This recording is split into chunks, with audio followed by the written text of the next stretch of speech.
हरे कृष्णा। सभी का बहुत बहुत स्वागत है आज 14वें अध्याय में। तो कल से हमारा जो ज्ञान योग के 6 अध्याय है वो चालू हो चुके हैं। कल हमने क्या देखा था? प्रकृति, पुरुष और परमेश्वर, है ना। प्रकृति, पुरुष और इनके बारे में हमने कल देखा था। और आज उससे आगे बढ़ रहे हम। प्रकृति के 3 गुण, इनके बारे में हम आज जानने वाले हैं। तो मैं मंगलाचरण करके चालू करती हूँ। ओम अज्ञानतिमिरान्धस्य ज्ञानाञ्जनशलाकया चक्षुरुन्मीलितं येन तस्मै श्रीगुरवे नमः। श्रीचैतन्यमनोभीष्टं स्थापितं येन भूतले स्वयं रूपः कदा मह्यं ददाति स्वपदान्तिकम्। वन्देऽहं श्रीगुरो श्रीयुतपदकमलं श्रीगुरुन् वैष्णवांश्च श्रीरूपं साग्रजातं सहगण रघुनाथान्वितं तं सजीवं साद्वैतं सावधूतं परिजनसहितं कृष्णचैतन्यदेवं श्रीराधा कृष्णपादान् सहगण ललिता श्रीविशाखान्वितांश्च। हे कृष्ण करुणा सिन्धु दीनबन्धु जगत्पते गोपेश गोपिका कान्त श्री राधा कान्त नमोस्तुते। तप्त कांचन गौरांगी राधे वृंदावनेश्वरी वृषभानुसुते देवी प्रणमामि हरिप्रिये। नमो विष्णुपदाय कृष्णपृष्ठाय भूतले श्रीमते भक्ति वेदांत स्वामी इति नामिने। नमस्ते सारस्वते देवे गौरवाणी प्रचारिणे निर्विशेषा शून्यवादी पाश्चात्य देशतारिणी। जय श्री कृष्ण चैतन्य प्रभो नित्यानंदा श्री अद्वैत गदाधर श्रीवासादि गौर भक्त वृंदा। हरे कृष्णा कृष्णा कृष्णा हरे हरे, हरे रामा राम रामा हरे हरे, हरे कृष्णा कृष्णा कृष्णा हरे हरे, हरे रामा राम रामा हरे हरे। हरे कृष्णा सभी को। सभी का स्वागत है आज के 14वें अध्याय में। तो हम शुरू से देखते आ रहे हैं प्रकृति के 3 गुण, प्रकृति के 3 गुण। इसके बारे में भगवद गीता में अभी तक कई बार उसका उल्लेख हो चुका है ना। तो यानी हम ये देख चुके हैं कि किस प्रकार प्रकृति गुण सम्मूढ़ास, है ना। यानी सारे प्रकृति के जो 3 गुण हैं ये हमें बांध के रखते हैं, हमको बद्ध बना के रखते हैं, हम इनके कैद में हैं और ये हमको नचाते हैं। ये सब हम धीरे धीरे धीरे सुनते आ रहे हैं। लेकिन ये 3 गुण है क्या, क्या करते हैं, कैसे हमें बांधते हैं और इनसे कैसे मुक्त हुआ जा सकता है ना। तो ये बातें अब हम इस अध्याय में सीखने वाले हैं। ठीक है, तो बहुत ही सुंदर अध्याय है और इससे हम अपने आप का विश्लेषण कर सकते हैं। थोड़ा सा अपने आप को, बिहेवियर को हम देख सकते हैं कि अरे मैं ऐसे बिहेव कर रहा है, निश्चित रूप से अभी मुझ पर तमोगुण हावी है, तो हटाओ उसको, जरा सत्व गुण में चलो। अपने आप को थोड़ा सा एनालाइज हम कर सकते हैं इस ज्ञान के माध्यम से। ठीक है, बहुत सुंदर अध्याय है। तो 3 गुण विभाग योग, यानी प्रकृति के 3 गुण, इनके बारे में हम जानेंगे यहाँ पर। श्री भगवानुवाच परं भूयः प्रवक्ष्यामि ज्ञानानां ज्ञानम् उत्तमं यज्ञात्वा मुनयः सर्वे परां सिद्धिमितो गतः। भगवान ने कहा, अब मैं तुमसे समस्त ज्ञानों में सर्वश्रेष्ठ इस परम ज्ञान को पुनः कहूंगा, जिसे जान लेने पर समस्त मुनियों ने परम सिद्धि प्राप्त की है। ऐसा ये ज्ञान है जिनको जानकर अनेक मुनियों ने पहले परम सिद्धि प्राप्त की है। तो सिद्धियां अनेक प्रकार की होती है ना। सिद्धियों में कोई एकदम छोटे से छोटा स्वरूप ले सकता है, कोई बड़ा से बड़ा स्वरूप ले सकता है, कोई बहुत वजनदार बन सकता है एकदम से, है ना। कोई एक प्लेनेट से दूसरे प्लेनेट में उड़ के जा सकता है, क्षण भर में उड़ के जा सकता है। ऐसी अनेक सिद्धियां हैं। तो बोलते हैं कि ये ज्ञान जो 3 गुणों का ज्ञान है, उसको पाकर अनेक मुनियों ने परम सिद्धि प्राप्त की है। ठीक है। अब 13वें अध्याय में यह स्पष्ट बताया गया है कि प्रकृति के गुणों की संगति के फलस्वरूप ही जीव इस भौतिक जगत में बद्ध है ना। केवल ये प्रकृति के गुण जो है वे हमें इस भौतिक जगत में बांध के रख रहे हैं, उनके कारण हम बाहर नहीं जा पा रहे हैं। हाँ, तो अब इस अध्याय में भगवान स्वयं बताते हैं कि वे प्रकृति के गुण कौन कौन से हैं, वे किस प्रकार क्रिया करते हैं, किस तरह बांधते हैं और किस प्रकार मोक्ष भी प्रदान करते हैं। इस अध्याय में जिस ज्ञान का प्रकाश किया गया है उसे अन्य पूर्व अध्यायों में दिए गए ज्ञान से श्रेष्ठ बताया गया है। इस ज्ञान को प्राप्त करके अनेक मुनियों ने सिद्धि प्राप्त की और वैकुंठ लोक के भागी हुए। अब भगवान उसी ज्ञान को और अच्छे ढंग से बताने जा रहे हैं। यह ज्ञान अभी तक बताए गए समस्त ज्ञान योग से कहीं अधिक श्रेष्ठ है और इसे जान लेने पर अनेक लोगों को सिद्धि प्राप्त हुई है। ठीक है, तो चलिए हम भी ये ज्ञान जानते हैं। क्या है ये ज्ञान? 3 गुणों का ज्ञान है ये। इस ज्ञान में स्थिर होकर मनुष्य मेरी जैसी दिव्य प्रकृति अर्थात स्वभाव को प्राप्त कर सकता है।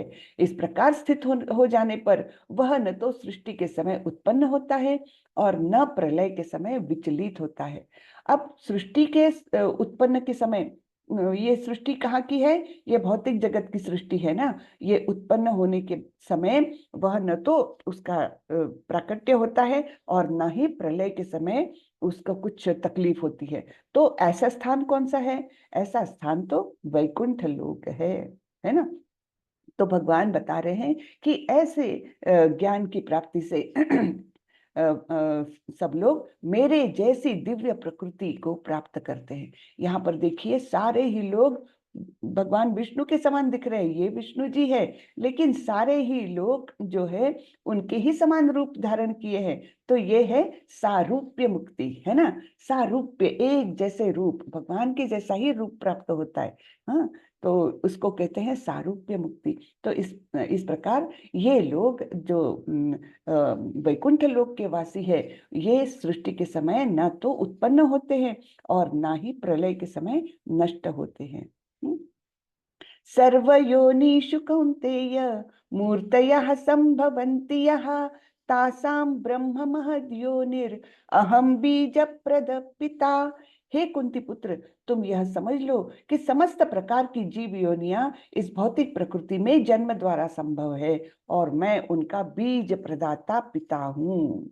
हाँ, तो कई लोगों को लगता है भौतिक प्रकृति में ही जन्म लेते हैं और भौतिक प्रकृति में ही मर जाते हैं, लेकिन भौतिक प्रकृति हमको निर्माण नहीं करती। निर्माण कौन करता है? बीज प्रदाता पिता कौन है? कृष्ण। हाँ, तो ये दृष्टिक्षेप डालते हैं प्रकृति पर और इस प्रकार जीव निर्माण होता है। तो सारे जीव को निर्माण करता कौन है? बीज प्रदाता कौन है? तो कृष्ण है। नहीं तो कई ज्ञानी बोलते नहीं, प्रकृति ही तो हमारी जननी है। जननी ऐसे नहीं है। यहाँ पर एक बहुत सुंदर उदाहरण प्रभुपाद जी ने दिया हुआ है कि धान का ढेर लगा होता है, देखिए खेत में। हाँ, तो उसमें क्या होता है कि मादा बिच्छू जो है वो वहां पर जाकर चुपके से जाती है और अंडे दे देती है। वो धान का वातावरण उनके लिए पोषक बन जाता है। ठीक है, और फिर वो तो निकल जाती है। उसके बाद क्या होता है, वो अंडे में से बिच्छू के बच्चे पैदा होते हैं और वो धान में से बाहर निकलने लगते हैं। अब लोगों को क्या लगता है, अरे ये धान नहीं, धान के ढेर ने ही इनको पैदा किया। ऐसा नहीं है, वो बिच्छू मादा आके अंडे दे करके निकल भी गई, है ना। तो ये उदाहरण भगवान बताते हैं कि ऐसे ही हम सबको लगता है कि प्रकृति ही हमारे निर्माण करता है, लेकिन वैसा नहीं है। ये सब करते हैं कृष्ण, और लेकिन ऐसे करते हैं कि किसी को इस ज्ञान का पता नहीं लगता। ठीक है, तो भगवान ही हमारे बीज प्रदाता पिता है। वे प्रकृति को गर्भस्थ करते हैं। और फिर प्रकृति द्वारा हमारा जन्म संभव है। हे कुंती पुत्र, तुम यह समझ लो कि समस्त प्रकार की जीव योनियां इस भौतिक प्रकृति में जन्म द्वारा संभव है और मैं उनका बीज प्रदाता पिता हूँ। वही श्लोक है पीछे। अब इनके बारे में बताएंगे हमको कौन से गुण हैं। हाँ, सत्वम रजस्तम इति गुणः प्रकृति संभवः निबध्नान्ति महाबाहो देहे देहिनमव्ययम्। भौतिक प्रकृति 3 गुणों से युक्त है। ये है सतो, रजो तथा तमोगुण। हे महाबाहु अर्जुन, जब शाश्वत जीव प्रकृति के संसर्ग में आता है तो वह इन गुणों से बंध जाता है। शाश्वत जीव, हमारा स्वभाव है शाश्वत, हम अविनाशी है ना। हमारी आत्मा कैसी है? अविनाशी है। लेकिन जब हम इस भौतिक प्रकृति के संपर्क में आते हैं तब हम क्या हो जाते हैं? बद्ध हो जाते हैं। और फिर बद्ध जीवन में हम अपने आप को देह समझने लगते हैं और हमको लगता है कि बस अभी हमारा कुछ वर्षों के बाद हमारा अंत हो जाएगा। लेकिन अंत होता नहीं है, आत्मा का कभी अंत नहीं होता है, वो दूसरा देह धारण करती है ना। जैसे हमने दूसरे अध्याय में पढ़ा था, देहिनोस्मिन् यथा देहे कौमारम यौवनम जरा तथा देहांतर प्राप्तिर धीरस तत्र न मुह्यति, है ना। कि देह तो कौमार अवस्था, यौवन अवस्था, वृद्धावस्था में गुजरते रहता है और उसी प्रकार वो वृद्धावस्था में अपने शरीर को त्याग देता है और दूसरा शरीर धारण करता है। और जो बुद्धिमान व्यक्ति है वो इन चेंजेस से, इन बदलाव से मोहित नहीं होता, है ना। ये हम दूसरे अध्याय में पढ़ चुके हैं, बहुत ही फेमस श्लोक है ये भगवत गीता का। हाँ, देहिनोस्मिन् यथा देहे, ठीक है। तो ये हमको बताया गया, शाश्वत जीव प्रकृति के संपर्क में आता है तभी वह गुणों से बनता है। तो प्रकृति के संपर्क में हम नहीं आएंगे तो हम बंधे हुए नहीं हैं। हमारा भी स्वरूप कैसा है? भगवान के जैसा है, सत चित आनंद स्वरूप है हमारा भी, हमारी आत्मा का। लेकिन हम यहाँ आ गए, भौतिक जगत में आ गए, कुछ अपराध कर लिया भगवान के चरणों में, इसलिए हमको इस भौतिक जगत में भेजा गया और तब हम बंध गए हैं। तो इस अध्याय में हम देखने वाले हैं किस प्रकार हम इन बंधनों को तोड़ करके बाहर निकल सकते, वो भी बताया है यहाँ पर। ठीक है, तो हम देखेंगे क्या बोलते हैं भगवान। तत्र सत्वं निर्मलत्वात् प्रकाशकमनामयं सुख संगेन बध्नाति ज्ञान संगेन चानघ। हे निष्पाप, अनघ यानी निष्पाप, यहाँ पर जो बताया है ना अनघ, अनघ का अर्थ है निष्पाप। सतोगुण अन्य गुणों की अपेक्षा अधिक शुद्ध होने के कारण प्रकाश प्रदान करने वाला और मनुष्य को सारे पाप कर्मों से मुक्त करने वाला है ना। सत्व गुण, इन 3 गुणों में सत्व गुण सबसे श्रेष्ठ है। तो वो क्या करता है? ये शुद्ध है, लेकिन किससे शुद्ध है? अपेक्षित रूप से, सापेक्ष रूप से बाकी के 2 गुणों से, अर्थात तमोगुण और रजोगुण से ये अधिक शुद्ध है। एकदम शुद्ध नहीं है, वो तो एकदम शुद्ध सत्व होता है। लेकिन भौतिक जगत में जो है सत्वगुण अन्य गुणों की अपेक्षा अधिक शुद्ध है और इस प्रकार वो हमें ज्ञान का प्रकाश देता है। हाँ? प्रकाश यानी क्या? ज्ञान। अंधकार यानी अज्ञान। तो यहाँ पर सत्वगुण में जो है वो मतलब सामान्यता ही, स्वाभाविकता ही वो ज्ञान में निमग्न रहते हैं, ज्ञान अर्जन करने की उनमें इच्छा रहती है। ठीक है, तो ये सत्वगुण का ये है और वो मनुष्य के सारे पाप कर्मों से मुक्त करने वाला है। हाँ, तो जैसे हम सत्व गुण में स्थिर हो जाते हैं तो धीरे धीरे हमारे पाप भी हट जाते हैं हमसे। जो लोग इस गुण में स्थित होते हैं वे सुख तथा ज्ञान के भाव से बंध जाते हैं। तो इनका बंधन क्या है? बंधन तो सत्व गुण में भी है, लेकिन वो बंधन कैसा है? सुख और ज्ञान का बंधन है ये। जैसे एक कारागृह में, एक जेल में A class, B class, C class jail होता है ना।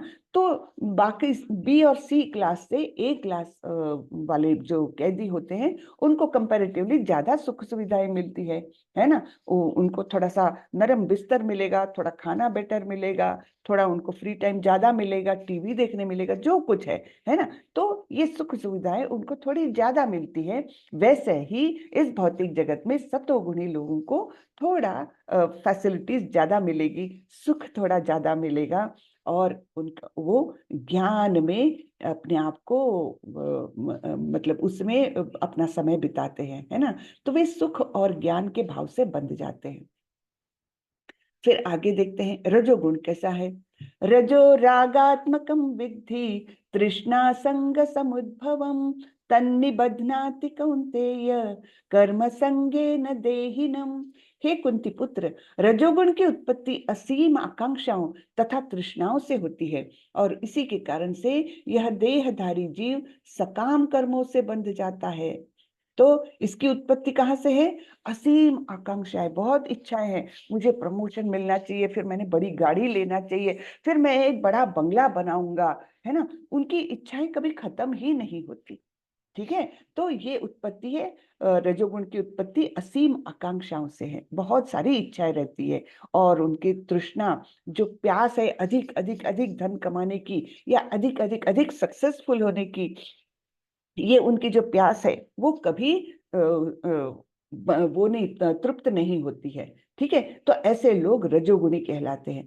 अभी के जमाने में हम देखते हैं कि 99% लोग रजोगुणी ही हैं, क्योंकि हमने सक्सेस का क्राइटेरिया ही ये बना के रखा है। ये आदमी सक्सेसफुल यानी क्या, कि उसके पास बहुत पैसा है, उसका परिवार बड़ा अच्छा है ना। ये सब हम देखते हैं और उसको हम सक्सेस बोलते हैं। लेकिन एक्चुअल सक्सेस भगवान इसको नहीं बोलते हैं। अब मनुष्य जीवन का सक्सेस किसमें है, कि हम भगवत प्राप्ति के लिए प्रयत्न करें, है ना। अपने अंदर सत्व गुण को मैक्सिमम करें और शुद्ध सत्व को पाने की इच्छा रखें, है ना। वो है मानव जीवन की सफलता। बाकी हम रजोगुण में स्थित होकर कितना भी पैसा कमाएंगे, कितनी भी सो कॉल्ड सक्सेस कमाएंगे, लेकिन फिर भी होता क्या है, मृत्यु के बाद तो वो सब कुछ यहीं के यहीं रह जाता है। तो ये सब कुछ बहुत टेम्पररी है, ये बात हमने समझना चाहिए। कि ये सो कॉल्ड जो सक्सेस है, धन प्राप्ति और बहुत सुंदर घर और बहुत बड़ी बड़ी गाड़ियां, ये है ना, और बहुत सुंदर परिवार, पत्नी सुंदर है और बच्चे भी बड़े, ये है, ये सब जो कुछ है वो बहुत सीमित समय के लिए हमें मिला हुआ है। हमारा देह खत्म हो जाएगा, ये सब कुछ, सारे रिश्ते, सारी धन संपत्ति, सब कुछ यहीं के यहीं धरी रह जाएगी, और हम निकल जाएंगे दूसरे देह के माध्यम से कहीं दुनिया में और कहीं तभी जन्म लेंगे। सब कुछ यहाँ के यहाँ रह जाएगा, है ना।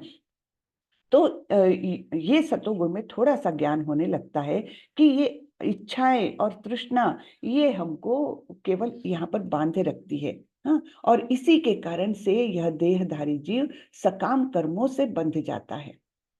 तो वो बंधा रहता है काहे से? सकाम कर्मों से। पहले हमने देखा सतोगुण की उत्पत्ति कहाँ से होती है। सतोगुण ज्ञान के माध्यम से, यानी प्रकाश प्रदान करने के माध्यम से उत्पन्न होता है, और अपने पापों से हमको मुक्ति मिल सकती है, और वो सुख और ज्ञान से हमको बांध के रखता है। यहाँ पर रजोगुण हमको सकाम कर्मों से बांध के रखता है। अब तमोगुण की ओर जाएंगे। तमस्त्व अज्ञानजं विद्धि मोहनम सर्वदेहिनां प्रमादालस्य निद्राभिस्तन्निबध्नाति भारत। हे भरत पुत्र, तुम जान लो कि अज्ञान से उत्पन्न तमोगुण समस्त देहधारी जीवों का मोह है। इस गुण के प्रतिफल पागलपन अर्थात प्रमाद, आलस और नींद है, जो बद्ध जीव को बांधते हैं। तो तमोगुण उत्पन्न होता है अज्ञान से। तो ये जब अज्ञान से निर्माण होता है, तो यानी अज्ञान किसको रिप्रेजेंट करता है? अंधकार को। तो इसलिए इसको तम, तम यानी अंधकार, है ना। तो अज्ञान से उत्पन्न ये तमोगुण सारे सारे देहधारी जीवों का मोह है। मोह यानी भ्रम, है ना। ये हमको भ्रमित करता रहता है, हमको सही क्या है गलत क्या है इसका बिल्कुल भी विवेक नहीं रहता। हाँ, तो इस गुण के प्रति प्रतिफल क्या है, इससे क्या मिलता है? हाँ, इससे मिलता है हमको पागलपन और आलस और नींद। तो हम बहुत लोगों को देखते हैं ना, कि जरा फ्री समय मिला तो क्या करेंगे, आज मस्त 4 घंटे नींद मारूंगा मैं, है ना, दोपहर को। तो ये कोई बहुत अच्छी बात नहीं है, है ना। तो आदमी का हम वो कौन से गुण में ज्यादा लिप्त है, ये हम एक चीज से जान सकते हैं, कि वो उसको अगर फ्री टाइम मिला है, तो वो उस समय का इस्तेमाल कैसे करता है, इससे हम थोड़ा सा एक जान सकते हैं उस व्यक्ति के बारे में कि हाँ, ये उसमें प्रभाव ज्यादा है इस गुण का।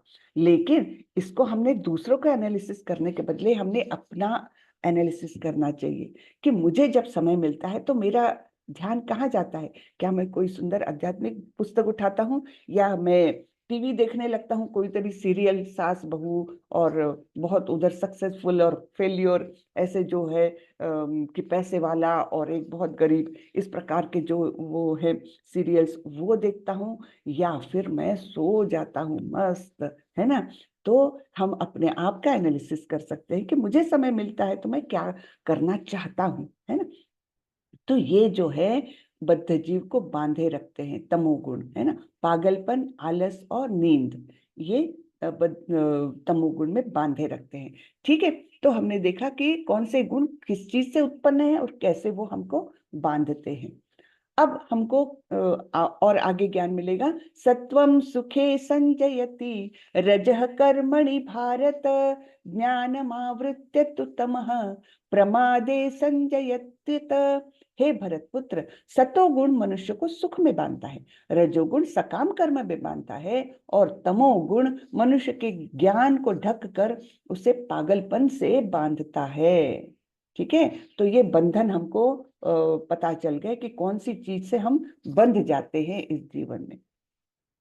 यहाँ पर सत्वगुण दिखाए हैं, जहां पर देवताओं के से गुण उसमें रहते हैं, है ना। अच्छे गुण, तो उसको अच्छा जीवन मिलेगा आगे जाकर, अगला जीवन उसको देवताओं का सा मिलेगा, है ना, सुखमय मिलेगा, इंद्रिय तृप्ति होगी और सुखमय जीवन मिलेगा। और ये है पैशन कंडीशंस, है ना। तो इसमें सकाम कर्म में व्यक्ति लिप्त रहता है, बहुत धन कमाना और अच्छी पत्नी, इंद्रिय तृप्ति, इनके पीछे वो पागल रहता है। तो ये रजोगुण, आजकल हम देखते हैं कलयुग में 99% लोग रजोगुण में रहते हैं। हाँ, और सॉरी, और फिर तमोगुणी तो अज्ञान में रहते हैं, अंधकार में रहते हैं, और प्रमाद, आलस्य और नींद, ये उनको बांध के रखती है। ठीक है, हे भरत पुत्र, कभी कभी सतोगुण रजोगुण तथा तमोगुण को परास्त करके प्रधान बन जाता है, तो कभी रजोगुण सतो तथा तमोगुण को परास्त कर देता है, और कभी ऐसा होता है कि तमोगुण सतो तथा रजोगुणों को परास्त कर देता है। यानी इसका मतलब क्या है कि हम में ये चेंजेस हर दिन आते रहते हैं। कभी कभी एक क्षण ऐसा आता है जब हम पर तमोगुण बहुत प्रभाव करता है और हमारे अंदर की अच्छाइयों को अर्थात सतोगुण को, रजोगुण को दबा करके वो प्रमुख बन जाता है। ऐसे समय में हमसे प्रमाद हो जाता है, अपराध हो जाता है कोई ना कोई, है ना। तो ऐसे हमारी कंडीशंस बदल जाती। कभी कभी एक गुण का प्राबल्य है सत्वगुण का, तो बाकी दोनों गुण थोड़े सुप्त हो जाते हैं। फिर कभी रजोगुण का प्राबल्य है कि मुझे ये चाहिए, वो चाहिए, मुझे ऐसा करना है, बहुत हमारी इच्छाएं आकांक्षाएं वो हो जाती, स्ट्रांग हो जाती है, तब हम पर रजोगुण का प्रभाव अधिक है, बाकी दोनों गुण थोड़े से सुप्त हो गए, है ना। तो इस प्रकार से ये चलता रहता है। इस प्रकार श्रेष्ठता के लिए निरंतर स्पर्धा चलती रहती है। हाँ, तीनों गुण एक दूसरे की रस्सी खींचकर मैं श्रेष्ठ, मैं श्रेष्ठ, मैं इस पर ज्यादा प्रभाव डालूंगा इस जीव पर, ये करके हम पर प्रभाव डालते रहते हैं। तो हमारा काम क्या बनता है, हमने ये देखना चाहिए कि कम से कम हम सतो गुण में हमेशा रहे, कम से कम, है ना, सतो गुण में हमेशा रहे। उसके लिए क्या करना चाहिए कि हमारा ज्यादा से ज्यादा समय हम अगर जप करेंगे तो हमारा मन वैसा ही शुद्ध होने लगेगा। चेतो दर्पण मार्जनम, है ना, स्वच्छता होते रहेगी ये जप के माध्यम से। और उससे फिर जब हमारी अशुद्धियां निकलती जाएंगे तो निश्चित रूप से सत्व गुण का प्राबल्य होते जाता है।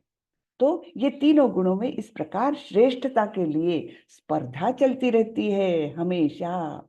ये देखिए यहाँ पर बताया है, ये मन है हमारा और ये तीनों गुण रस्सी खींच रहे हैं। कोई बोलता मैं स्ट्रांग हूँ, कोई बोलता मैं स्ट्रांग हूँ, और इस प्रकार हमारा मन कभी इधर जाता, कभी उधर जाता, कभी उधर जाता। ठीक है, सत्वगुण की अभिव्यक्ति को तभी अनुभव किया जा सकता है जब शरीर के सारे द्वार ज्ञान के प्रकाश से प्रकाशित होते हैं। तो अनुभव कैसे किया जा सकता है कि ये हम सत्वगुण में आ गए हैं, तो हमारे शरीर के सारे द्वार नॉर्मल रूप से यानी ज्ञान के प्रकाश से, अर्थात वो नॉर्मल रूप से, उसमें कोई अटकाव नहीं आता, वो अपने सुचारू रूप से अपना कार्य करते रहते हैं। शरीर के सारे द्वार, हमारे शरीर में 9 द्वार होते हैं। नव द्वारे पूरे देही, हाँ, नव द्वार के नगर में हमारा जीव बसता है। तो ये 9 द्वार कौन से हैं? 2 आंखें, 2 कान, 2 नथुने, है ना, 6 हो गए, 7वां मुंह, और 8वां और 9वां गुदा और जननेंद्रिय। ठीक है, तो ऐसे ये 9 द्वारों वाले नगर में हमारा जीव वास करता है, हमारी आत्मा वास करती है। तो हम कब समझेंगे कि सतोगुण में है हम? जब ये सारे 9 द्वार जो है वो सुचारू रूप से अपना अपना कार्य करते रहते हैं। हे भरतवंशियों में प्रमुख, जब रजोगुण में वृद्धि हो जाती है तो अत्याधिक आसक्ति, सकाम कर्म, गहन उद्यम तथा अनियंत्रित इच्छा एवं लालसा के लक्षण प्रकट होते हैं, है ना। तो गहन उद्यम यानी गधा मेहनत बोल सकते हैं हम इसको। गधा कैसे? एक शाम को मेरा स्वामी जो है वो मुझे घास देगा, बस इतनी से इच्छा के लिए वो दिन भर मेहनत करता रहता है। गधा मेहनत जिसको बोलते हैं ना। सच पूछा जाए तो भगवान हमको सब कुछ प्रोवाइड करते हैं, है ना। अगर वो गधा काम नहीं भी करेगा तब भी उसको घास मिल ही जाएगी कहीं ना कहीं, लेकिन वो गधे को लगता है कि नहीं, मेरा मालिक ही मुझे केवल दे सकता है, इसलिए वो दिन भर उसके लिए गधा मेहनत करते रहता है। वैसे ही आजकल के इसमें देखते हैं हम, है ना। आजकल के नौजवान जो है कितनी मेहनत करते हैं, कितनी मेहनत करते हैं, काहे के लिए? कि महीने के अंत में उसको सैलरी मिले। ऐसा नहीं है कि काम नहीं करना है, लेकिन हमारे वैदिक साहित्य क्या बोलता है कि देने वाला तो भगवान है। ठीक है, हमको कितना मिलना है, क्या मिलना है, ये तो तय है, लेकिन मेहनत करना है देह चलाने के लिए, उस लिए नॉर्मल रूप से तो करना ही है। लेकिन अगर हम आध्यात्मिक प्रगति करना चाहेंगे, अगर हमको इस मनुष्य जीवन का जो गंतव्य है, जो इसका लक्ष्य है, वो प्राप्ति के लिए काम करना है, तब फिर क्या करना चाहिए हमने? कि हमने इस 24 घंटे को 8-8-8 के 3 विभागों में बांटना चाहिए। कैसे? 8 जो घंटे हैं वो हम अपने काम के लिए दे दे, ऑफिस में जा रहे जो कुछ है ना, यानी अपना देह चलाने के लिए, अर्थार्जन करने के लिए 8 घंटे देना है। ठीक है, फिर 8 घंटे आप अपने देह के लिए दीजिए, उसमें आप रेस्ट करिए, उसमें आप खाना खाइए, है ना, शरीर की स्वच्छता करिए, जो कुछ है ना, खाना पकाइए, खाना खाइए, सब कुछ ये 8 घंटे में हमने करना चाहिए। और फिर जो 8 घंटे बचते हैं उसमें हमने क्या करना चाहिए? भगवान की प्राप्ति के लिए, यानी जो मनुष्य जीवन का लक्ष्य है उसकी ओर, उस लक्ष्य प्राप्ति की ओर हमने काम करना चाहिए। ऐसे हमारे भक्ति विनोद ठाकुर एक महान भक्त हो गए, जो हमारे प्रभुपाद जी के गुरु के पिता थे। हाँ? हमारे प्रभुपाद जी के गुरु है भक्ति सिद्धांत सरस्वती ठाकुर, और उनके पिता भक्ति विनोद ठाकुर। तो ये अंग्रेजों के जमाने में मैजिस्ट्रेट थे। तो बहुत इतने रिस्पॉन्सिबिलिटीज, मैजिस्ट्रेट का काम कोई आसान तो नहीं है, लेकिन फिर वो उन्होंने आइडियली अपने दिन को ऐसे डिवाइड किया हुआ था कि वो अपना मैजिस्ट्रेट का काम भी बहुत ही अच्छे से करते थे। उनकी बहुत रेपुटेशन थी कि इनके समान एकदम त्वरित निर्णय देने वाले मैजिस्ट्रेट कोई नहीं, इतना वो त्वरित और योग्य निर्णय देते थे। और फिर 8 घंटे अपने शरीर के लिए आराम करना है, खाना खाना है, जो कुछ नित्य नियम है वो सारे करना है, और 8 घंटे वे पूरे भक्ति के लिए देते थे। कितनी सुंदर किताबें लिखी है उन्होंने, कितनी सुंदर रचनाएं की है उन्होंने, प्रार्थनाएं, वो सब करते थे। तो ऐसे हम आइडियल जीवन हमारा रहना चाहिए, हमने कोशिश करना चाहिए। अभी एकदम से 8 घंटे तो हम कर नहीं सकते आध्यात्मिक इसमें, लेकिन कम से कम धीरे धीरे बढ़ाएं। अभी 1 घंटे से चालू करें, धीरे धीरे बढ़ाए, 2 3 4 ऐसे करके 5 6 7 घंटे हम अच्छे से भगवत प्राप्ति के लिए, हमारा जो मार्ग है उसके लिए हम दे सकते हैं। ठीक है, तो ये हम गहन उद्यम के बारे में बता रहे थे। गहन उद्यम आजकल के जमाने का ट्रेडमार्क है और लोग उसमें बहुत अपने आप को वो समझते हैं, सक्सेसफुल समझते हैं। देखो मुझे 12-12 घंटा ऑफिस में काम करना पड़ता है, लेकिन हमारा वैदिक साहित्य जो बोलता है वो इसको कोई बहुत अच्छी दृष्टि से नहीं देखता। गहन उद्यम को उद्यम तो करना है कोई कर्तव्य से भागने को कभी भी नहीं बोल रहे भगवान, है ना। कहीं बोला है भगवत गीता में कि तुम कर्तव्य छोड़ दो, आराम करो भाई, बैठो केवल तुम नाम जप करो। भगवान ने इसको बिल्कुल मना किया है ना। उन्होंने क्या बोला है कि अपना नियत कर्तव्य करना ही है, नियतम कुरु कर्मत्वम, है ना, ऐसे बोला है भगवान ने। तो हमको अपना कर्तव्य भी करना है, लेकिन उसमें कितना समय देना है ये हमने थोड़ा सा कंट्रोल करके देखना चाहिए। तो ये रजोगुण के बारे में बताया है। अत्याधिक आसक्ति, बहुत तीव्र आसक्ति रहती है। मेरे पड़ोसी ने बड़ी कार ली है, उससे बड़ी मैं लेकर दिखूंगा, है ना। सकाम कर्म, मुझे जब कुछ प्राप्त होगा तभी मैं काम करूंगा, नहीं तो मैं क्यों करूं। मुझे अगर प्रमोशन मिलेगा, है ना, मैं प्रमोशन के लिए काम कर रहा हूँ, मैं इतना बॉस के सामने बैठ बैठ के काम कर रहा हूँ क्योंकि मुझे प्रमोशन मिले, तो फल प्राप्ति की इच्छा है। और गहन उद्यम हमने अभी देखा कि गधा मेहनत, बहुत ज्यादा टाइम और एफर्ट्स उसमें देना, जिससे केवल हम अपनी इंद्रिय तृप्ति के लिए कुछ धन कमाएंगे। और अनियंत्रित इच्छा, है ना, एक इच्छा तृप्त हुई नहीं कि दूसरी पैदा हो जाती है, 10 पैदा हो जाती है ना। एक ड्रेस खरीदने के लिए हम मॉल में जाते हैं और लेकर आते हैं 4-6 ड्रेसेस।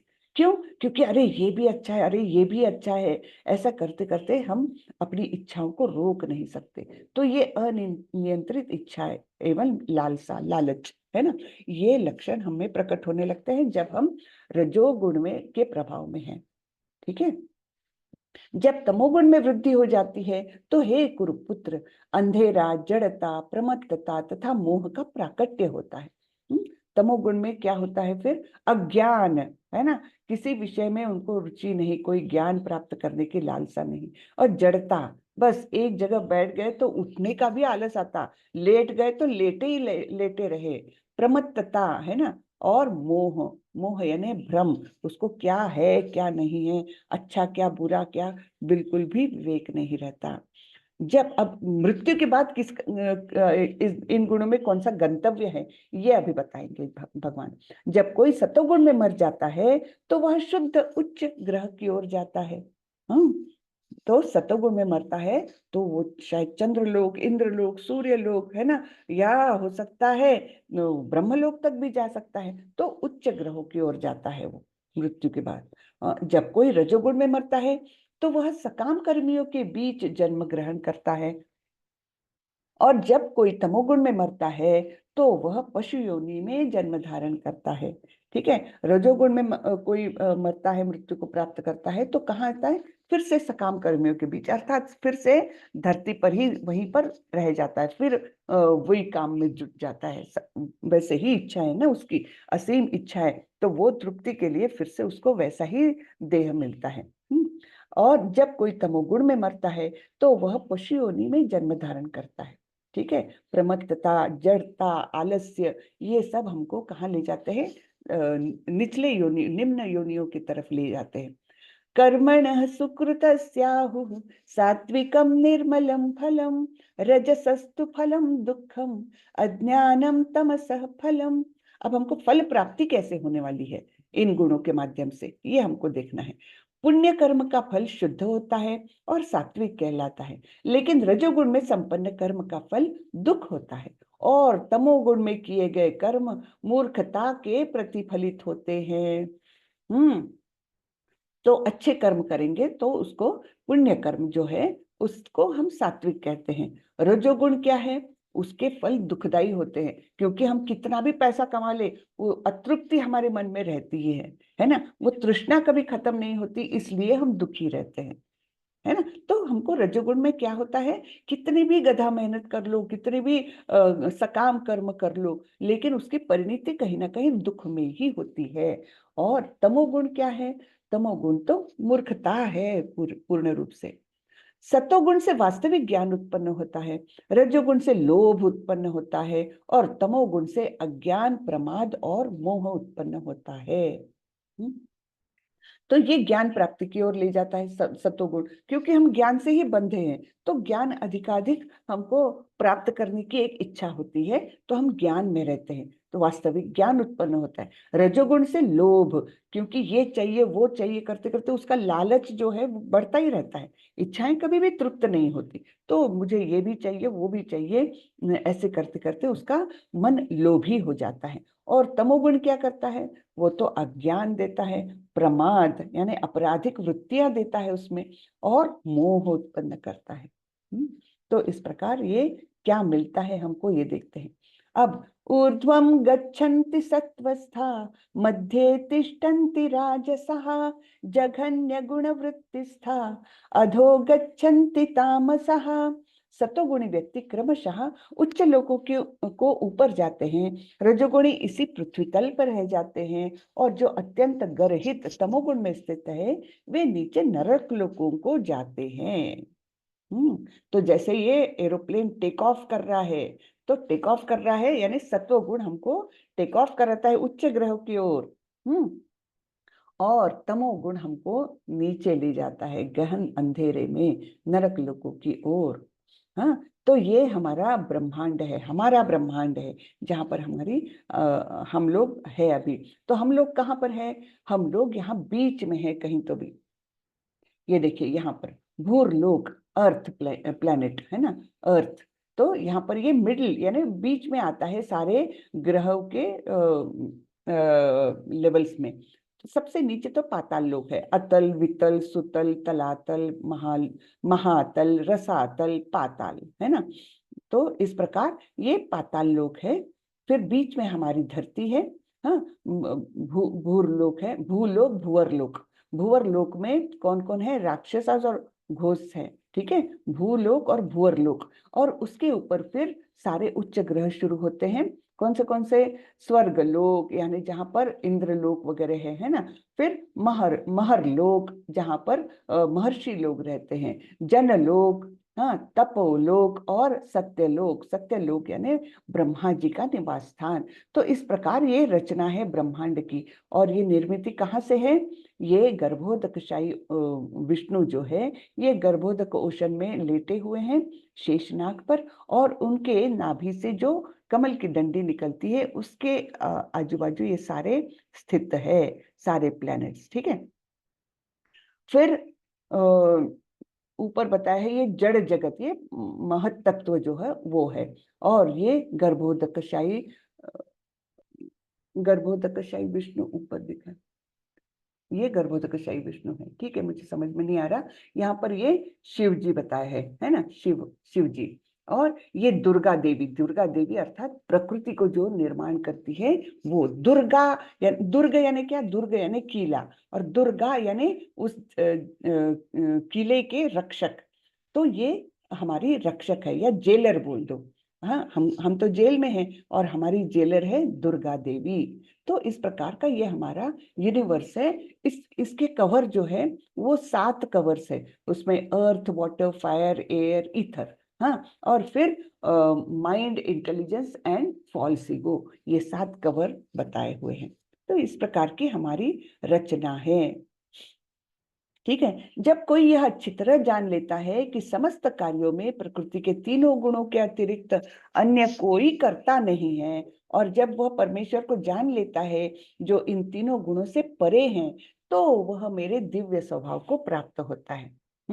तो हमने ये जानना चाहिए कि हमारे जो भी एक्शंस है, हम अपने आप को करने वाला मानते हैं, कर्ता मानते हैं, लेकिन वास्तविकता हम तो बंधे हुए हैं।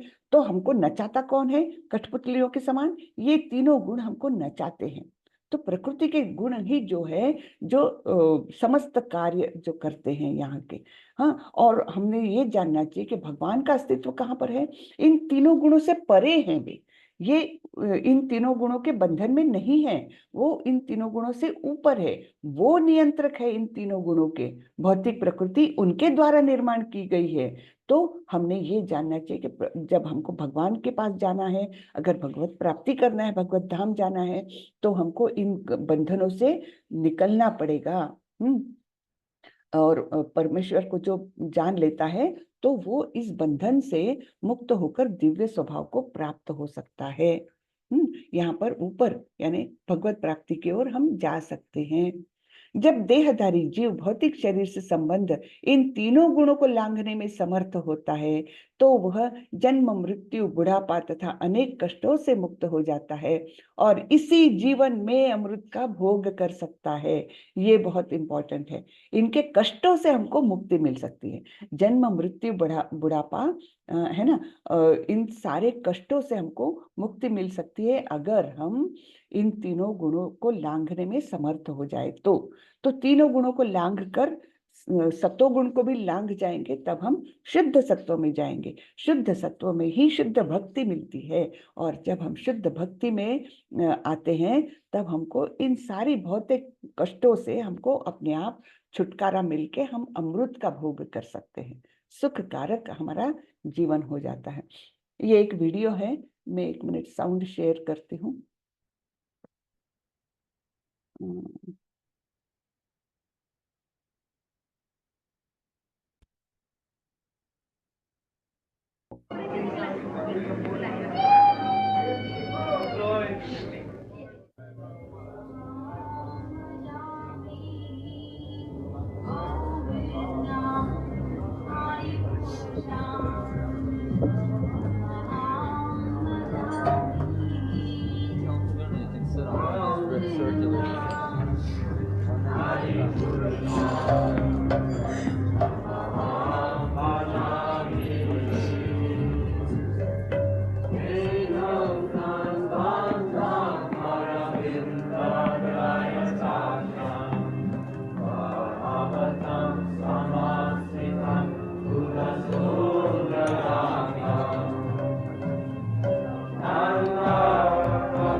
Jaya Radha Madhava Kunja Bihari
Saraswati Bhushan की जय।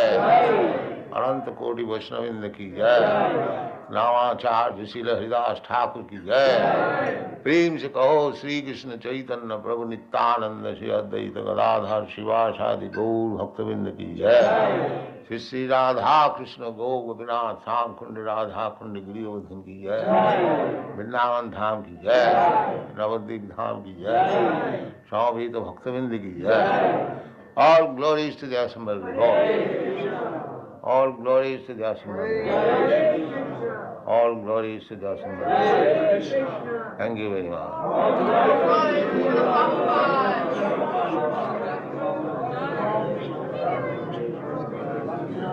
चातुर्वर्णं मया चातुर्वर्णं मया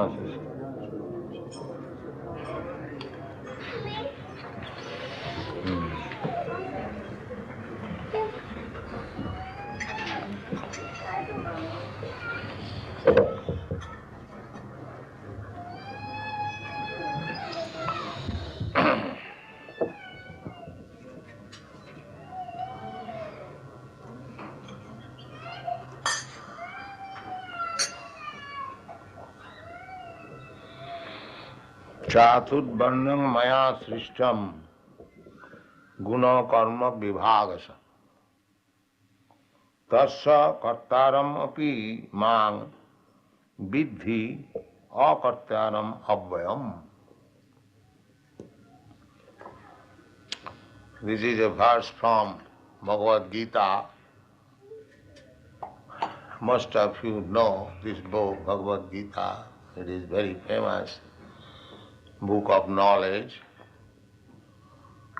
And we are presenting Bhagavad Gita as it is.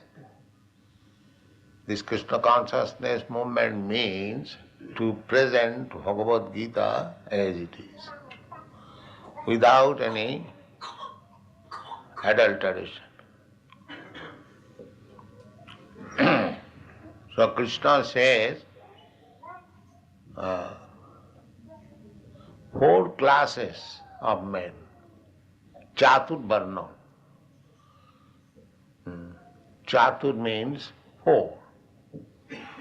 And Varna means division of society. Just like Varna means color.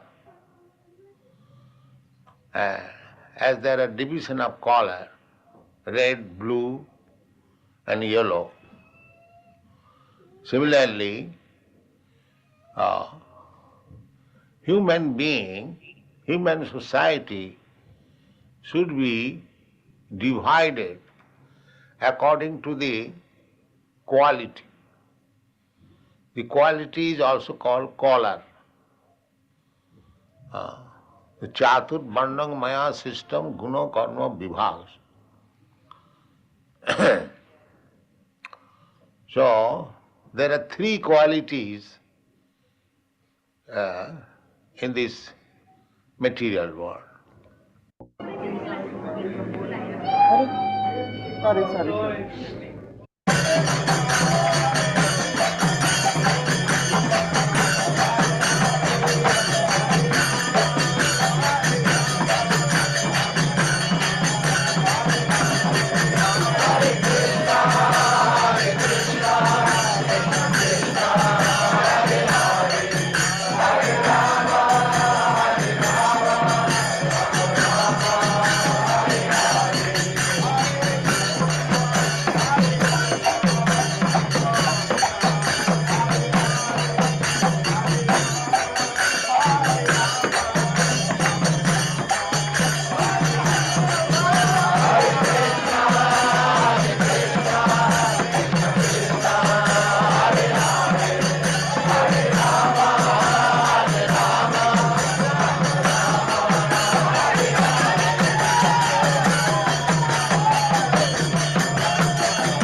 Prabhupada ji को हमने देखा सुना। प्रभुपाद जी ने कितना अद्भुत कार्य किया है, हम मतलब सोच भी नहीं सकते कि कोई इंसान इतनी बड़ी आयु के बाद, 70 साल में तो वे अमेरिका गए थे, और उसके बाद उन्होंने इतने सारे हिप्पीज को भक्तों में कन्वर्ट कर दिया, है ना। यानी तमोगुण से, एकदम प्रगाढ़ तमोगुण से वो उनको शुद्ध सत्व में ले आए। तो यानी कितनी पावर होगी प्रभुपाद जी में, और कैसी वो उनकी भक्ति होगी, जो उनकी भक्ति से ही तो उनको शक्ति मिली ना। तो ये जो शक्ति है कि किसी भी इंसान को मतलब वो भक्त बना सकते थे, है ना। तो जो भी उनके संपर्क में आया एकदम मतलब भक्ति में वो आ गया था, ठीक है ना। तो कितना महान कार्य करके गए हैं प्रभुपाद जी, हम सोच नहीं सकते। और उन्होंने हमारे लिए ये भगवत गीता यथारूप दी है, अनेक किताबें दी है। उसके बाद उन्होंने, आप सोचिए, भागवतम जो 18,000 श्लोकों का है, 18,000 श्लोक, अगर वो श्लोक हमारे सामने पढ़ने के लिए रख दे तो हमको कुछ भी नहीं समझेगा, कुछ भी नहीं समझेगा। लेकिन प्रभुपाद जी ने एक एक शब्द का अर्थ दिया है ना। उसका उच्चारण कैसे करना वो भी इंग्लिश में दिया है, क्योंकि पहले शुरुआत में तो भक्त तो उनके सारे विदेशी थे, तो उनके लिए इंग्लिश स्पेलिंग में उन्होंने उसको लिखा है, श्लोक को भी पहले देवनागरी में लिखा, फिर इंग्लिश में लिखा, उसका शब्दार्थ दिया है, और उसके बाद उसका अनुवाद, और उसके बाद तात्पर्य, भक्ति वेदांत तात्पर्य। तो वो तात्पर्य जो है वो इतने मतलब दिव्य स्वरूप के हैं। कई बार प्रभुपाद जी स्वयं बोलते थे, ये तो मैंने नहीं लिखा, ये तो कृष्ण ने लिखा है, मैं तो सिर्फ उनका पेन बन के आया हूँ। हाँ, इस प्रकार इतने सुंदर पर्पट्स लिखे हैं उन्होंने, तात्पर्य। तो ये सब प्रभुपाद जी किसके लिए करके गए हैं? हम सब मानव जाति के लिए करके गए हैं कि ये हम लोग अपने उद्देश्य की ओर जाए, है ना। उनके पुस्तकों के माध्यम से ज्ञान प्राप्त करके हम जीवन को सफल बनाए। और सफल बनाना यानी क्या? भगवत भक्ति करना, भगवत प्रेम करना, है ना। तो वो प्रेम हमारे अंदर निर्माण हो जाए, तब तो हमारा जीवन पूरा सफल है। तो अर्जुन यहाँ पर पूछते हैं, तो यानी वास्तविक रूप में, मैं इसलिए बोल रही थी, वास्तविक रूप में प्रभुपाद जी जो थे वे इन तीनों गुणों से परे हो गए थे, है ना। गुणातीत जिसको बोलते हैं, वैसे हो गए थे प्रभुपाद जी। तो उनके जो तपस्या है उसके बारे में अगर हम पढ़े तो करीबन 10 साल तक वे वृंदावन में एक कमरे में रहते थे। बहुत ही साधारण कमरा था, और उनके आजू बाजू के लोग, एक हृदयानंद स्वामी करके थे, वो बताते हैं कि ऐसा तपस्वी मैंने नहीं देखा। रोज के 100 माला जप करते थे, लिखते रहते थे, पढ़ते रहते थे, है ना। दुनिया से कोई वो नहीं था। तो ये उनकी महान तपस्या उनको इतना बल देके गई, इतनी भक्ति देकर गई कि वो विदेश में जाके इन हिप्पीज को हैप्पीज बना सके। वास्तविक रूप में दुनिया भर में इनका प्रचार हो गया, है ना। उनके जीते जी 108 मंदिर बन गए थे, भव्य मंदिर, अलग अलग देशों में। और उन्होंने 12 साल में 14 बार पृथ्वी प्रदक्षिणा, इन द सेंस कि अलग अलग देशों में जाकर वर्ल्ड ट्रिप्स जो होती है वो उन्होंने 14 बार की, उनके जीते जी 12 साल में, केवल 12 साल में।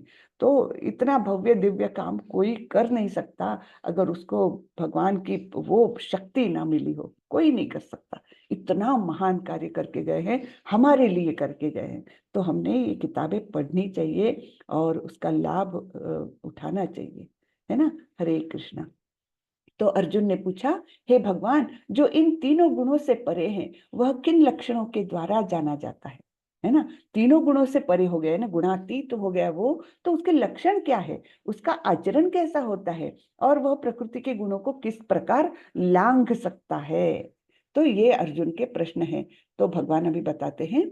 भगवान ने कहा, हे पांडुपुत्र, जो प्रकाश, आसक्ति तथा मोह के उपस्थित होने पर ना तो उनसे घृणा करता है और न लुप्त हो जाने पर उनकी इच्छा करता है, जो भौतिक गुणों की इन समस्त परिक्रियाओं से निश्चल तथा अविचलित रहता है, और यह जानकर कि केवल गुण ही क्रियाशील है, उदासीन तथा दिव्य बना रहता है, जो अपने आप में स्थित है और सुख तथा दुख को एक समान मानता है, जो मिट्टी के ढेले, पत्थर एवं स्वर्ण के टुकड़े को समान दृष्टि से देखता है, जो अनुकूल तथा प्रतिकूल में प्रतिकूल के प्रति समान बना रहता है, जो धीर है और प्रशंसा तथा बुराई, मान तथा अपमान में समान भाव से रहता है, जो शत्रु तथा मित्र के साथ समान व्यवहार करता है और जिसने सारे भौतिक कार्यों का परित्याग कर दिया है, ऐसे व्यक्ति को प्रकृति के गुणों से अतीत कहते हैं।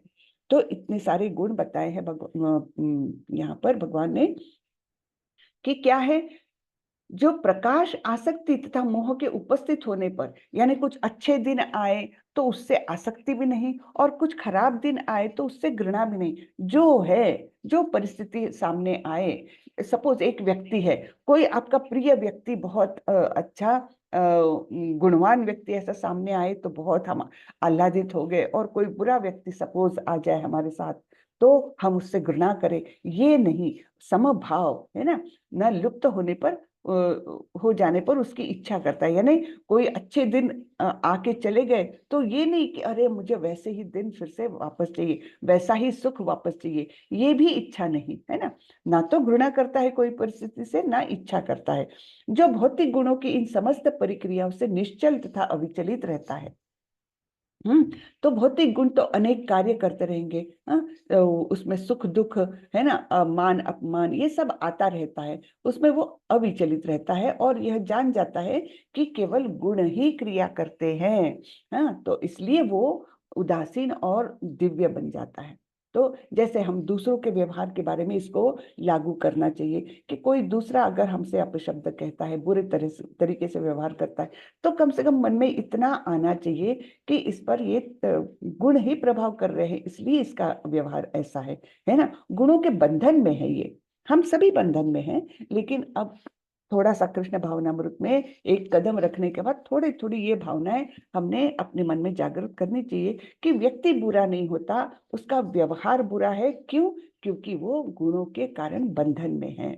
ये जब हम जान जाते हैं तब हम थोड़े से उदासीन हो जाते हैं उसके व्यवहार से, और ये इस प्रकार से हमारे दिव्यत्व जो है हमारे अंदर का बढ़ने लगता है ना, जो अपने आप में स्थित है और सुख तथा दुख को एक समान मानता है, अपने आप में स्थित यानी अपने अंदर के परमात्मा के साथ ही उसका एक संवाद जैसे हो सकता है, और परमात्मा को संतुष्ट करने में ही वो लगा रहता है, तब वो अपने आप में स्थित है, तब वो बाहरी जो सुख दुख आते हैं उसके प्रति वो उदासीन हो जाता है, उनको एक समान भाव से दिखता है कि हाँ सुख आया दुख आया। तो इस प्रकार जैसे सर्दी गर्मी के मौसम आते जाते रहते हैं, वैसे सुख और दुख आते जाते रहते हैं, है ना, जो मिट्टी का ढेला, पत्थर एवं स्वर्ण के टुकड़े को समान दृष्टि से देखता है, यानी यानी मिट्टी का ढेला भी भगवान ने निर्माण किया है, पत्थर भी निर्माण किया, और सोना भी भगवान ने ही निर्माण किया है, सब कुछ भगवान की निर्मित है। इस प्रकार से एक निर्विकार दृष्टि हो जाती है उसकी,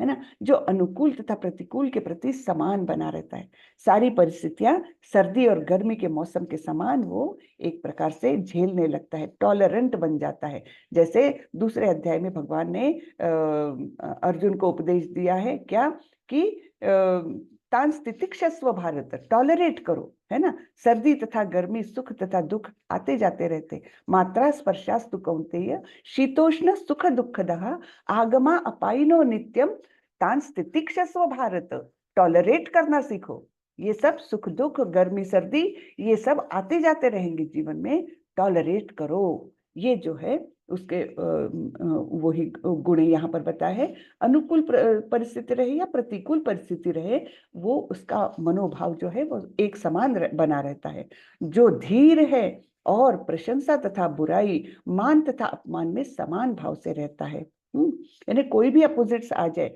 कोई तारीफ करके जाए, कोई आपको कुछ उलाहना करके जाए, तब भी वो दोनों को दोनों समय में, ये नहीं कि प्रशंसा प्राप्त की तो हाँ देखो मैं कितना अच्छा आदमी हूँ, मेरे लोग प्रशंसा करते हैं, है ना, तो इस प्रकार से मन में उसके भाव नहीं आता, वो एक समान भाव से रहता है, शत्रु और मित्र के साथ एक जैसा व्यवहार है उसका, और जिसने सारे भौतिक कार्यों का परित्याग कर दिया है, ऐसे व्यक्ति को प्रकृति के गुणों से अतीत कहते हैं।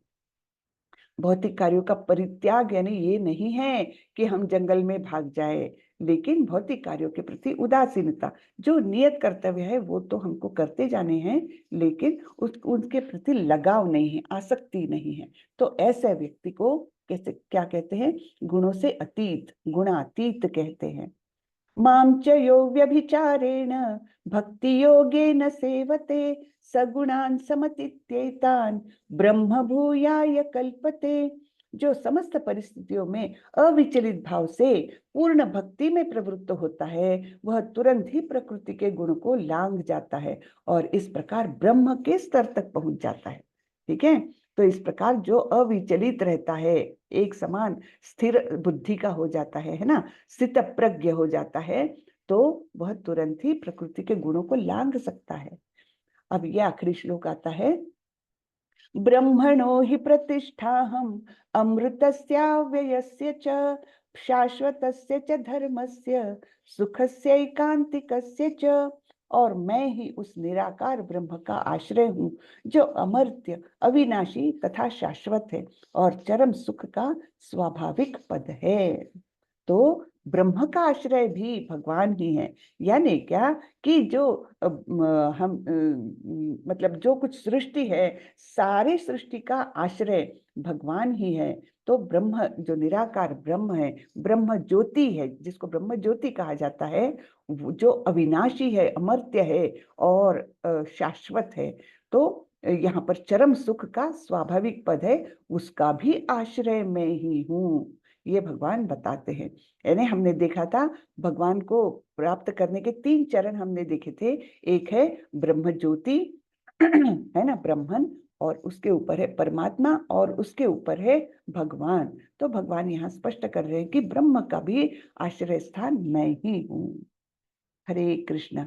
तो यहाँ पर प्रभुपाद जी के कुछ शब्द सुनते हैं हम। जीव यद्यपि स्वभाव से ब्रह्म होता है और अपनी स्वाभाविक स्थिति में जीव तीनों गुणों से परे होता है, लेकिन प्रकृति के संसर्ग से वह अपने को तीनों गुणों सतो, रजो तथा तमोगुण में बांध लेता है। इन्हीं तीनों गुणों के संसर्ग के कारण उसमें भौतिक जगत पर प्रभुत्व जताने की इच्छा होती है ना। भौतिक जगत पर प्रभुत्व यानी क्या कि ये मेरा, ये तेरा, ये भावना जब होने लगती है, तब ये हम प्रभुत्व जताने की कोशिश कर रहे हैं, ऐसा ऐसा बोलते हैं, है ना।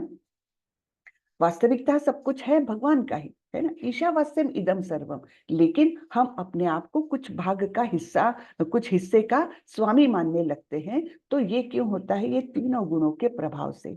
पूर्ण कृष्ण भावनामृत में भक्ति में प्रवृत्त होने पर वह दिव्य पद को प्राप्त होता है और उसमें प्रकृति को वश में करने की इच्छा दूर हो जाती है। अतएव भक्तों की संगति करके भक्ति की 9 विधियां, श्रवण, कीर्तन, स्मरण आदि का अभ्यास करना चाहिए। हाँ, ये भक्ति की 9 विधियां है। पहला है श्रवण, दूसरा है कीर्तन, तीसरा है स्मरण, चौथा है पाद सेवनम, फिर अर्चनम, वंदनम, दास्यम, साख्यम, आत्मनिवेदनम। ये 9 भक्ति की विधियां बताई गई है। इसमें से एक या अनेक विधियां अपनाकर हम भगवत प्राप्ति की ओर प्रगति कर सकते हैं। ये भक्ति की विधियां हैं। ठीक है, धीरे धीरे ऐसी संगति से तथा गुरु के प्रभाव से मनुष्य की प्रभुता जताने वाली इच्छा समाप्त हो जाएगी और वह भगवान की दिव्य प्रेमा भक्ति में दृढ़ता पूर्वक स्थित हो सकेगा। तो गुरु, फिर से हमने पिछले अध्याय में तो बिल्कुल देखा था कि 13वां अध्याय जो है वो पूर्णतः समझना है तो गुरु के पास जाना चाहिए, ऐसे प्रभुपाद जी ने बोला था ना 13वें अध्याय के आखिरी में। तो यहाँ पर बार बार बताया जाता कि गुरु के बिना हम ज्ञान प्राप्त नहीं कर सकते। हाँ, तो ऐसे धीरे धीरे अच्छी संगति करना है और गुरु से हमने ज्ञान प्राप्त करना है। तो उससे हमारे धीरे धीरे ये जो प्रभुता, स्वामित्व जताने की इच्छाएं होती है वो धीरे धीरे लुप्त हो जाती है और फिर जब ये लुप्त हो जाती है तब हम दिव्य प्रेम की ओर, भगवत प्रेम की ओर अग्रसर होते हैं। तो भगवान की भक्ति अति सरल है। मनुष्य को चाहिए कि भगवान की सेवा में लगे, श्री विग्रह को अर्पित भोजन का उच्चिष्ट खाए, भगवान के चरण कमलों पर चढ़ाए गए पुष्पों की सुगंध सूंघे, भगवान के तीर्थ स्थलों का दर्शन करे, भगवान के विभिन्न कार्यकलापों और उनके भक्तों के साथ प्रेम विनिमय के बारे में पढ़े, सदा हरे कृष्ण कृष्ण कृष्ण हरे हरे, हरे राम राम राम हरे हरे का अभ्यास करें। ठीक है। तो सबसे इम्पोर्टेंट तो हरे कृष्ण महामंत्र है। उससे फिर हमारे अंदर की धीरे धीरे हमारे कल्मश निकलने लगते हैं। हम धीरे धीरे मतलब स्वच्छ होने लगते हैं मन से, और फिर उसमें धीरे धीरे भगवत प्रेम निर्माण होने लगता है। लेकिन उसके लिए ये विधियां हमने अपनाना चाहिए, क्योंकि अपने आप ये सब नहीं होता। तो ये निधियों को हमने, जो विधियां हैं उनको अपनाना है, सुनना है भगवान के बारे में, है ना। श्रवणम कीर्तनम, मुंह से बोलो, फिर स्मरणम, याद रखो भगवान को, है ना। Always remember Krishna, never forget Krishna. ऐसा हमारा जीवन रहेगा, तब हम गुणातीत होने में हमको कोई दिक्कत नहीं होगी, है ना। और ये सब विधियां भी बताई है कि भक्ति की भक्ति कैसे करना है। भगवान की सेवा करना है, हाँ? भक्ति सेवा करना है। उसमें हम श्री विग्रह को उनको नहलाते हैं, हमारे विग्रह को उनको श्रृंगार करते हैं, उनको भोजन अर्पण करते हैं, उसके बाद ही वो भोजन ग्रहण करते हैं, है ना। फिर जब हम भगवान के चरण कमलों में पुष्प अर्पित करते हैं, दूसरे दिन पुष्प को निकालते समय उनको अच्छे से सूंघे, है ना, माथे पर लगाए, उनको सूंघे। ये सब चीजें जो है वो हमको अंदर से स्वच्छ करते जाती है, हाँ? और भगवान की लीला स्थल जैसे वृंदावन, है ना, द्वारका, वृंदावन, मथुरा, मायापुर, है ना, इन चीजों पर, या जगन्नाथपुरी, ये दिव्य स्थान है सारे। ये 4 धाम तो बहुत ही दिव्य माने जाते हैं, जहाँ हमने हमने जाकर दर्शन लेना चाहिए वहां पर। और फिर भगवान के विभिन्न कार्यकलापों और उनके भक्तों के साथ प्रेम विनिमय के बारे में पढ़े। तो भगवान के विभिन्न कार्यकलाप कहाँ दिए हैं। भगवत गीता तो भगवान ने दिया हुआ उपदेश है, लेकिन भागवतम जो है उसमें भगवान के बहुत सारे भक्तों के बारे में और भगवान और भक्त के संबंध के बारे में बहुत विस्तृत वर्णन है। तो वो हमने जरूर पढ़ना चाहिए। जैसे जैसे हम भागवतम पढ़ते हैं तो वो सब प्रेम लीलाएं, मतलब जो भक्तों के साथ की उनकी लीलाएं हैं, कैसे वो प्रहलाद महाराज को बचाने के लिए एक खंबे में प्रकट हुए, है ना। किस प्रकार उन्होंने अलग अलग भक्तों के साथ अलग अलग तरीके से व्यवहार किया, ये सब पढ़ते हैं। अर्जुन के साथ कैसा किया, कुंती माता की प्रेयर्स, भीष्म पितामह, है ना। तो ये सब हम जब पढ़ते हैं तो हमारे मन में स्वच्छता आने लगती है, हम हमारे मन में भी भगवत प्रेम जागने लगता है। तो इस प्रकार और हरे कृष्ण महामंत्र के जप से हम गुणातीत हो सकते हैं। हरे कृष्ण। तो चलिए, आज का अध्याय यही खत्म हुआ। किसी को कुछ प्रश्न हो। हरे कृष्णा माता जी, बहुत अच्छा अध्याय रहा। हरे जी। कृष्ण। हरे कृष्ण। किसी को कुछ पूछना है तो हैंड रेस करें कृपा करके।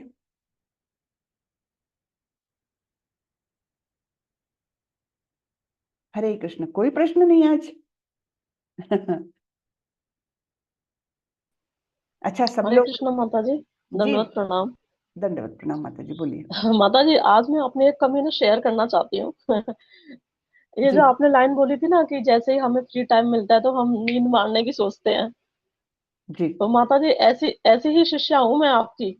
और जिस कोई दिन भी बात मुझे नहीं ऐसा माता लग... जैसे ही मुझे लगता है ना कि अरे आज क्लास नहीं है, चलो चलो चलो सो लेते हैं, तो जी माता जी, कोई बात नहीं, तो धीरे धीरे धीरे वो हो जाता है। हम इससे सत्व कैसे निकले, निकाले अपने आप देखिए, को, कैसे हरे निकाले? हरे कृष्ण महामंत्र का जप करिए, थोड़ा सा भगवत गीता पढ़िए। ये क्लास तो आपने ज्वाइन की है तो आप सवेरे जल्दी उठती है, निश्चित रूप से, है ना। तो हरे कृष्ण महामंत्र का जप चालू कर दीजिए, उससे हमारा अंदर से सफाई होते जाती है। धीरे धीरे धीरे हम सत्व गुण की ओर जाते हैं। और पढ़ने की कोशिश अच्छा करिए। आपके पास जी माता किताब है जी। ये, यथारूप भगवत गीता है। हाँ जी, है मेरे हाँ, पास, है तो आप ये। एक एक दो दो पेज रोज का एक नियम बना लीजिए कि मुझे 2 पेज तो पढ़ना है या 2 श्लोक तो पढ़ना है, उसके तात्पर्य के साथ। ऐसा नहीं कि श्लोक पढ़ के रुक गए, नहीं, उसका तात्पर्य जी जी। बहुत महत्वपूर्ण है। बहुत सुंदर लिखा है प्रभुपाद जी ने, और उससे हमारे मतलब बहुत सारी संकल्पनाएं और ये सब हमारी साफ होने लगती हैं। तो आप 2-2 जी पेज का नियम बनाइए, देखिए कितना जीवन अलग हो जाता है। तब आपको सोने की इच्छा नहीं नहीं होगी, आपको लगेगा चलो 2 पेज और पढ़ लेती हूँ आज। समय मिला है तो। नहीं माता जी, 1.5 साल हो गया मुझे आपके साथ जुड़े हुए। तो अच्छा, 1.5 साल में मेरे अंदर बहुत सारे चीजें हैं, लेकिन बहुत सारा गंदगी है, उसे साफ होने में कोई टाइम बात। तो लगेगा, इतना तो हाँ, मुझे पता कोई, है। हाँ, चलिए, हो जाएगा। धन्यवाद माता जी, दंडवत प्रणाम। धन्यवाद। हरे कृष्णा। हरे कृष्णा। किसी का प्रश्न है और। कुछ भी नहीं? चैट में कुछ है क्या? अ, हरे कृष्ण माता जी। हाँ, मेरे को ना क्षमा माता जी का नंबर चाहिए था, मुझे दिक्कत हो रही है क्विज करने में, मैं लॉगिन नहीं हो पा रही हूँ। अच्छा, क्षमा माता जी, आप थोड़ा सा दे दीजिए आपका नंबर। आपके ग्रुप में भी है माता जी उनका नंबर ना, वही तो ग्रुप में रोज माता जी पोस्ट रहता करती है ना, है। ग्रुप से ले लें। ग्रुप, हाँ ग्रुप में तो है ही ना। आप ग्रुप में है ना, व्हाट्सएप ग्रुप में? हाँ, मैं माता जी ग्रुप, नाम भी थी। लेकिन वो नाम नहीं आ रहा क्षमा माता जी का उसमें, तो मुझे दिक्कत जा रही है। नाम अच्छा, नहीं सुना। कोई ठीक है। बात नहीं माता जी, मैं डाल देती हूँ। हाँ। हाँ, हरे कृष्ण माता जी। हम्म। हरे कृष्ण। बाकी और किसी को दिक्कत है क्या क्विज करने में? तो क्षमा माता जी से आप लोग संपर्क करें, माता जी एकदम आप लोगों का बहुत जल्दी सॉल्यूशन कर देती है। ठीक है। और दूसरा, किताबें सब लोग ये भगवत गीता यथारूप जरूर अपने पास रखे, उसको पढ़े। यथारूप में रखना नहीं है, पढ़ना है, उसको उसको ग्रहण करना है ना, रोज थोड़ा थोड़ा थोड़ा पढ़े। हाँ। और तीसरा, महामंत्र का जप करे, अवश्य करे, बिल्कुल वो सबसे ज्यादा आवश्यक क्रिया है जो हमको भक्ति में ले जाती है। बहुत सुंदर है।